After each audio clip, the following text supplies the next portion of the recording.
नमस्कार। आज का विषय है कि ध्यान के समय साधक को डर क्यों लगता है। जो चीज आपको ध्यान के समय जब आप बिल्कुल शांत होते हैं तब भी परेशान कर सकती है, तो आप इसे कुछ सेकंड्स में तो नहीं समझ पाएंगे। तो कृपया करके पूरा वीडियो देख लें, क्योंकि एक ध्यानी को 4 अवस्थाओं में डर लगता है। पहला डर हम इस वीडियो में समझ चुके हैं, अगर आपने न देखा हो तो आप बाद में देख सकते हैं। पहला डर ध्यान में शारीरिक बदलावों की वजह से लगता है, जैसे ध्यान में झटके लगते हैं, दिल की धड़कन बढ़ जाती है और ऐसा लगता है कि कहीं शारीरिक रूप से कोई नुकसान या बीमारी न हो जाए। दूसरा डर हमने इस वीडियो में समझा था, जो सांसारिक समस्याओं व अनिश्चितताओं की वजह से लगता है। किसी को या कुछ खोने से लगता है, आज जीवन के हालात कैसे हैं, कल कैसे होंगे, ये सब आपको इस वीडियो में समझ आ गया होगा। अब हम बात करते हैं तीसरे तरह के डर की। मैं सभी तरह की अवस्थाएं ले लेता हूँ। कुछ समस्याएं अभी आपको आ रही होंगी, कुछ में से आप गुजर चुके होंगे या कुछ आगे आ सकती हैं।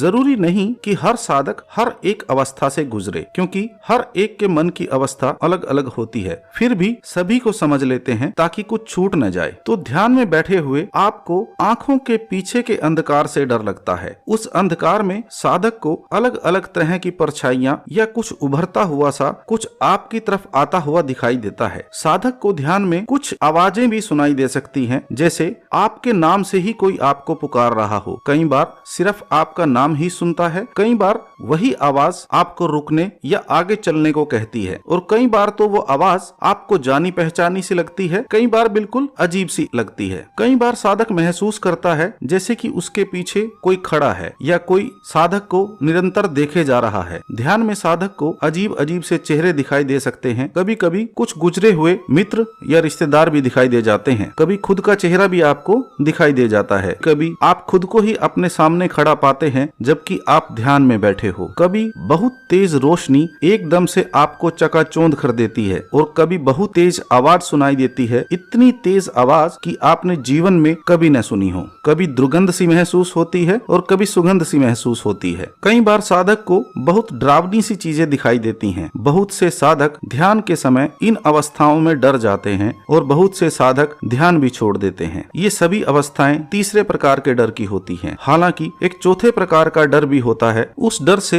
हर उस साधक को गुजरना पड़ता है जो परम पद की यात्रा कर रहा हो, अन्यथा समझ लीजिए अभी यात्रा में बहुत कुछ बाकी है, उसे अंत में समझेंगे। पहले हम तीसरे प्रकार के डर को समझ लेते हैं, जिनकी अवस्थाएं अभी हमने समझी हैं। सबसे पहले आंखों के पीछे के अंधकार को समझ लेते हैं, क्योंकि 90% ध्यान में डर का कारण यही होता है। आप इसे इस तरह से समझे कि अगर एक छोटा बच्चा जब अपने माता या पिताजी के साथ होता है, और जब बच्चे ने अपने माँ बाप की उंगली पकड़ी हो, तो कितना भी अंधेरा क्यों न हो, बच्चे को कभी डर नहीं लगता, क्योंकि उसको अपने माता पिता पर पूरा भरोसा होता है कि जब तक उसके माता पिता उस बच्चे के साथ हैं तो उसको कोई भी किसी भी तरह का नुकसान नहीं पहुंचा सकता। और छोटा सा बच्चा भी बिना घबराए व डरे, कितना भी अंधेरा क्यों न हो, अपने माता पिता के साथ सहज रूप से चलता रहता है। एक साधक को भी ध्यान की अगली अवस्था में पहुंचने के लिए अपने मन को बिल्कुल पक्का कर लेना चाहिए कि आप जो भी ध्यान में खोज रहे हैं वो खजाना आपको इस अंधेरे से गुजरने के बाद ही मिलेगा। हम जब भी ध्यान में आंखें बंद कर बैठते हैं तो एक बच्चे जैसे ही होते हैं, जिसे आंखों के पीछे के अंधेरे में कुछ नहीं पता होता कि कहाँ जाना है, किस तरफ जाना है। और अगर अंधेरे में सफर करना है तो आपको 2 ही चीजें सहारा व मदद दे सकती हैं। एक है कोई आवाज जिसे पकड़कर आप उस आवाज की दिशा में आगे बढ़ सकते हैं, और दूसरी है कोई रोशनी, चाहे वो बिल्कुल मध्यम क्यों ना हो, चाहे आपको बिल्कुल थोड़ी सी रोशनी क्यों ना दिखाई दे, लेकिन आप उस रोशनी का सहारा लेकर भी उस रोशनी की तरफ बढ़ सकते हैं, अंधेरे में अपना सफर कर सकते हैं। तो ध्यान में बैठा हर एक साधक उस बच्चे जैसा ही है जिसका अंधेरे में सहारा सिर्फ उसके माँ बाप थे। इसी प्रकार इस अवस्था में वो आवाज, अनहदनाद और वो दिव्य प्रकाश ही साधक के माँ बाप हैं, जिनके सहारे आप अपने अंदर अंधेरे में भी अपना आध्यात्मिक सफर कर पाते हैं। ध्यान करते हुए आंखें बंद इसलिए की जाती हैं कि आप बाहरी दुनिया के अपने संपर्क तोड़कर अपने अंदर ध्यान लगाएं, न कि आपको उस अंधेरे में कुछ ढूंढने या खोजने की जरूरत है। नहीं आपको कोई फोकस पॉइंट, कोई बिंदु आपको खोजने की जरूरत है। आपको बड़े सहज तरीके से उस अंधेरे में थोड़ी देर रुकना है। उसके बाद मंत्र जप आपका पूरा ध्यान अपनी तरफ खींच लेता है। अगर आप उस अंधेरे में इन नश्वर आंखों से कुछ देख भी पाएंगे तो वो आपके मन के भ्रम और छलावे से ज्यादा कुछ नहीं है, क्योंकि जब आपको ध्यान में आध्यात्मिक अनुभव होता है तो आपको अपनी आंखों तो क्या शरीर का ही नहीं पता होता कि आप कहाँ हैं। तो आपको इस अंधेरे में न कुछ खोजना है न डरना है। आइए अब इसे और भी समझते हैं कि आखिर ये सब आपको क्यों दिखाई देता है या क्यों ऐसा सुनाई देता है।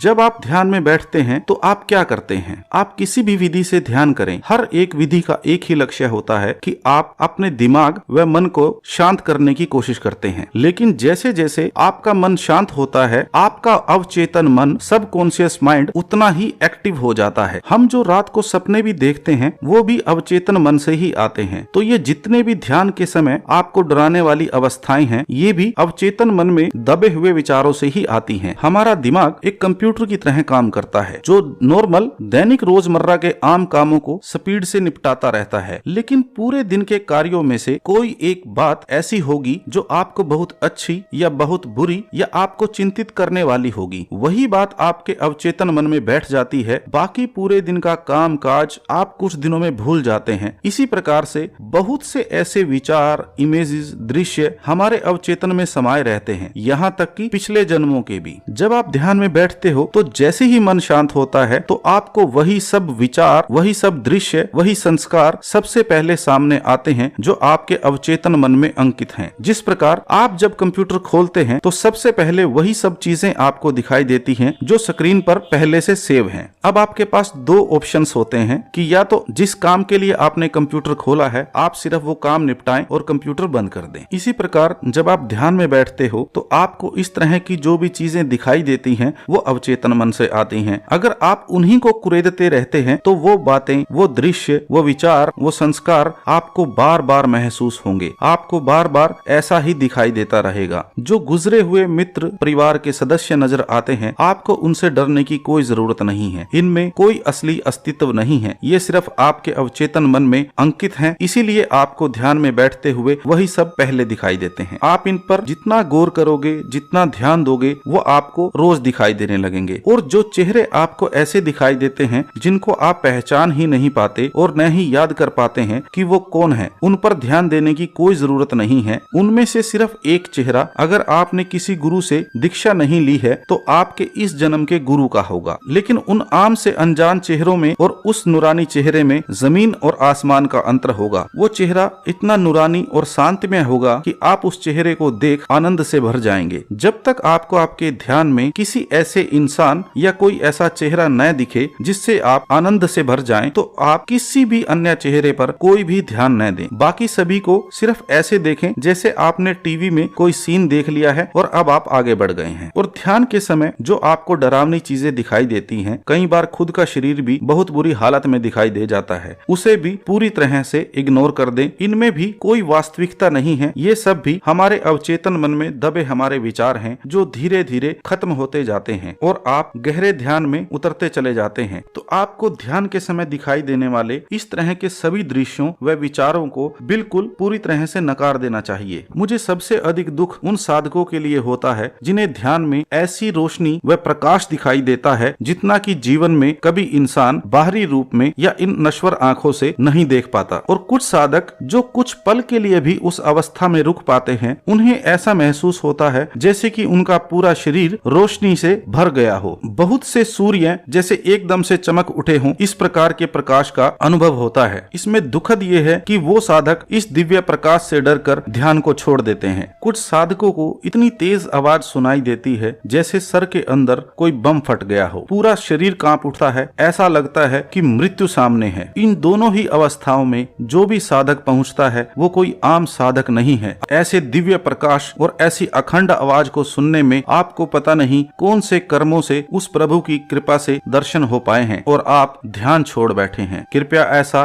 कभी किसी साधक के साथ हो तो ध्यान से न उठें। एक बार तो ऐसा ही झटका लगेगा कि मृत्यु सामने खड़ी है, लेकिन जैसे ही थोड़ा खुद को आप संभाल पाएं फिर ध्यान में बैठ जाएं। क्या पता ऐसा मौका जीवन में दोबारा कितने सालों में आपको मिलेगा। मैंने आज तक एक भी साधक के बारे में नहीं सुना कि किसी को ध्यान करते हुए कुछ हो गया हो। तो तो आपको परेशान होने की, डरने की कोई जरूरत नहीं है। ध्यान में बैठे हुए ऐसे सभी हालातों में आपको अपने इष्ट, अपने गुरु, जिस भी रूप में आप उस परम पिता परमात्मा को मानते हैं, उन्हीं को याद करना चाहिए। आपको डर लगे या न लगे, आपको ध्यान शुरू करने से पहले ही अपने इष्ट, ईश्वर या गुरु से ध्यान करने की आज्ञा लेनी चाहिए और हर रोज लेनी चाहिए। ध्यान शुरू करते हुए ही आपको अपनी रक्षा की संपूर्ण जिम्मेवारी अपने इष्ट को ही सौंप देनी चाहिए कि अपने गुरु या ईश्वर पर विश्वास की कड़ी परीक्षा होती है। अगर ध्यानी को अपने गुरु व इष्ट पर संपूर्ण भरोसा न हो तो वह कभी भी वो छलांग नहीं लगा पाता है। इसके बारे में किसी और दिन पूरे विस्तार से चर्चा करेंगे, क्योंकि ये बहुत ही विराट विषय है। आशा करता हूँ आज के बाद आप ध्यान के समय ऐसी किसी भी अवस्था से डरेंगे नहीं। प्रभु और गुरु हमेशा आपके अंग संग हैं, आपको घबराने की कोई जरूरत नहीं है। ऐसे हालातों से हमारा चंचल मन फायदा उठाकर आपको ध्यान से भटका देता है। मन की न माने,